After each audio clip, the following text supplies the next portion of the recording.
Kalau kita bahas sekarang terkait dengan hukumannya Richard Eliezer, ya, saya kira itu udah secara gamblang ya, kita tonton tiap hari di media sosial, media mainstream, ada bahkan ditampilkan sidang itu live. Jadi semua masyarakat itu bisa menonton seperti apa sih, apa yang patut dilakukan. Saya mau sampaikan begini. Kalau Anda tadi bertanya apa statementnya dengan aktifnya kembali Richard Eliezer menjadi anggota Polri, saya kira kita semua tahu kepolisian Republik Indonesia sudah menyidangkan secara etik, ya, dan sudah dihukum 10 bulan, 1 tahun demosi, maaf, bukan 10 bulan, sudah dihukum 1 tahun demosi. Sama seperti pembahasan tadi, Richard Eliezer juga adalah masa depan bangsa ini sebenarnya. Dia masih muda, ya. Kalau terjadi kesalahan yang dia lakukan, dia sudah terima. Dia sudah dihukum 1 tahun 6 bulan oleh Pengadilan Negeri Jakarta Selatan. Apakah itu rendah atau tinggi? Ya, hakim sudah memutuskan. Dan terhadap putusan itu tidak ada upaya hukum, baik oleh terdakwa Richard Eliezer sendiri maupun jaksa penuntut umum. Berarti semua sudah mempertimbangkan, menyadari semua apa adanya, menerima. Nah, kalau kemudian dia tidak dipecat dari kepolisian, saya kira hakim yang menyidangkan etik itu tentu sudah mempertimbangkan terlalu jauh, sangat banyak pertimbangan. Apalagi dia mendapat predikat justice kolaborator. Itulah kejujuran. Jadi siapapun kalau berkata jujur, saya kira akan mendapat hal yang lebih bagus. Itu bisa terjadi, hemat saya lihat, karena Richard Eliezer itu membuka apa adanya peristiwa hukum yang terjadi itu, sehingga kita semua tahu sebenarnya ini yang terjadi, korbannya banyak sekali. Coba kalau nggak ada Richard Eliezer, barangkali kita kena prank juga. Anda kena prank, pengadilan kena prank, jaksa, polisi, publik kena prank. Mungkin itulah ganjaran terhadap Richard Eliezer. Kalau saya baca kemarin itu pertimbangan-pertimbangan majelis hakim etik itu, bahwa dia masih pantas untuk dipertahankan. Lepas daripada itu ada puas atau tidak puas, saya kira itu biasa.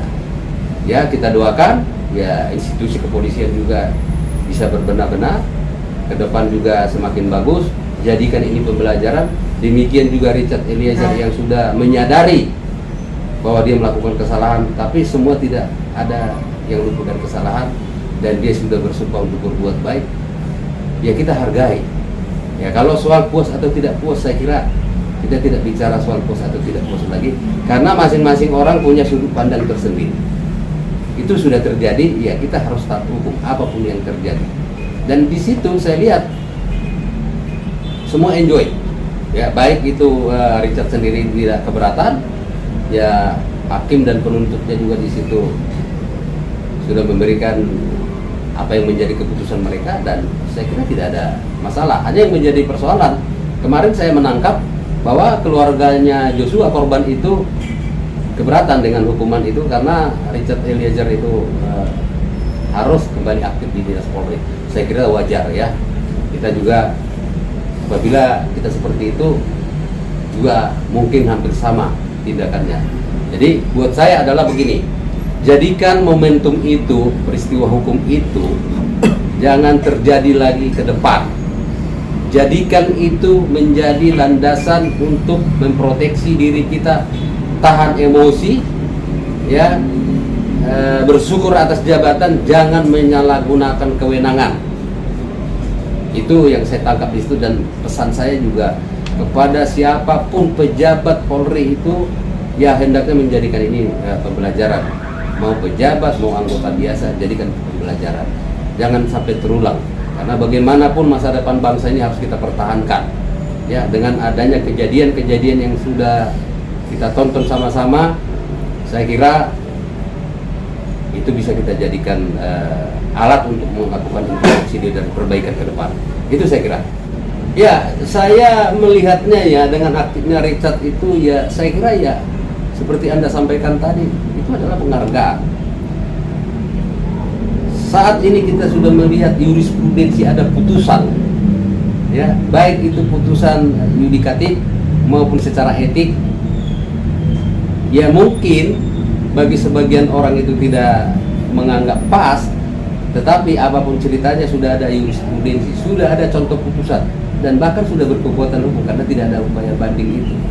Nah, kalau Anda tanya apakah itu sebagai hadiah buat Richard, saya kira saya sependapat dengan Anda bahwa hadiah buat orang jujur ya seperti itu. Jadi kalau kita berbuat salah, kita minta maaf pun orang pasti akan maafkan, sedangkan Tuhan aja memaafkan kita kalau kita mengaku salah. Tapi kalau kita berbelit-belit, ada juga sanksi buat dia sehingga diperberat. Kita jadikan itu contoh. Jadi ke depan kalau kita melakukan kesalahan, ya jujur, minta maaf, mengakui apa adanya, bertobatlah. Itu penting buat kita. Saya kira semua akan bisa menerima.